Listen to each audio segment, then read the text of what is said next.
আসসালামু আলাইকুম প্রিয় ভাই বন্ধুরা, আজকে আমরা একটি মাসালার বাস্তব চিত্র দেখবো ইনশাআল্লাহ। অর্থাৎ অনেক সময় আমরা কিন্তু নামাজ পড়ি, আমি নামাজে দাঁড়িয়ে আছি বা আমি মাসবুক ব্যক্তি হয়েছি, পিছনে দাঁড়িয়ে নামাজ পড়তেছি, আমার সামনে যে ব্যক্তি আছে ওই ব্যক্তি এখন কিভাবে সে আমার নামাজের সামনে দিয়ে যাবে এটা কিন্তু আমরা অনেক সময় বুঝতে পারি না।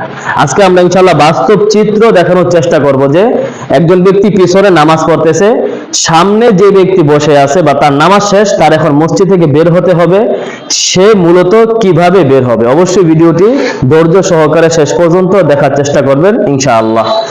যেমন ধরেন আমাদের এই ভাইটি নামাজ পড়তেছে এবং সামনে এই ভাইটি আছে যে ওর নামাজ শেষ, এখন এই ভাই তো এখনো নামাজ পড়তেছে, এখন এই ভাই এখন কি করবে, তার এখন যাইতে হবে। দেখি তুমি দাঁড়াও।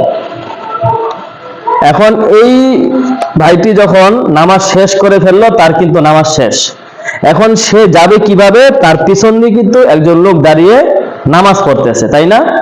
এখন দেখেন আমরা অনেক সময় কি করি, মসজিদে সূত্রা থাকে, অর্থাৎ লম্বা কাঠের মতো থাকে, এগুলো দিয়ে আমরা যাই, কিন্তু যেখানে কাঠের মতো কোনো সূত্রা থাকে না ওইখানে আমরা কি করব, অনেকে ভুল করে হাত দিয়ে চলে যায়, এইভাবে হাত দিয়ে কিন্তু চলে যায়, এটা সম্পূর্ণ ভুল এবং এতে করে আপনার অনেক গুনাহ হয়েছে। আল্লাহ রাসূল সাল্লাল্লাহু আলাইহি ওয়াসাল্লাম বলেছেন, নামাজের সামনে দিয়ে যাওয়াটা যে কত বড় গুনাহ, মানুষ যদি এটা জানতো তাহলে একদিন না, 2 দিন না, 100 দিন পর্যন্ত, 40 দিন পর্যন্ত, 1000 দিন পর্যন্ত অপেক্ষা করত।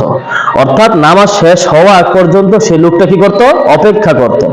এখন আসেন সুন্দর একটা মাসালা আমরা জানার চেষ্টা করব যে এখন এই যে ভাইটি, তার তো নামাজ শেষ, পিছনে যে লোকটি আছে সে কি করবে, নামাজ এখনো সে পড়তেছে, এখন এই ভাই যাবে কিভাবে। তুমি একটু ওদিকে চাপো, তোমরাও তো ওদিকে চাপো।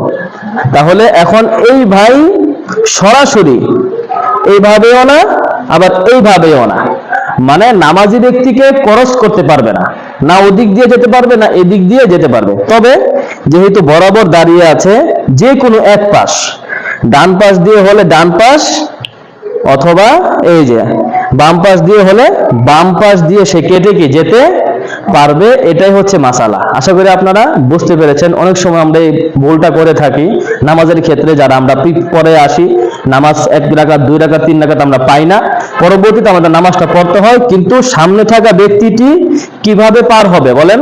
সবাই কমেন্টে জানাবেন যে সরাসরি ক্রস করা যাবে না, এইভাবে ক্রস করা যাবে না, নামাজি ব্যক্তিকে ক্রস করা যাবে না, নামাজি ব্যক্তির যে কোনো এক পাশ দিয়ে, দেখি তুমি গিয়ে আমাদেরকে দেখাও, এই তো নামাজি ব্যক্তির যে কোনো এক পাশ দিয়ে সামনে যে ব্যক্তি আছে ওই ব্যক্তি চলে যাবে।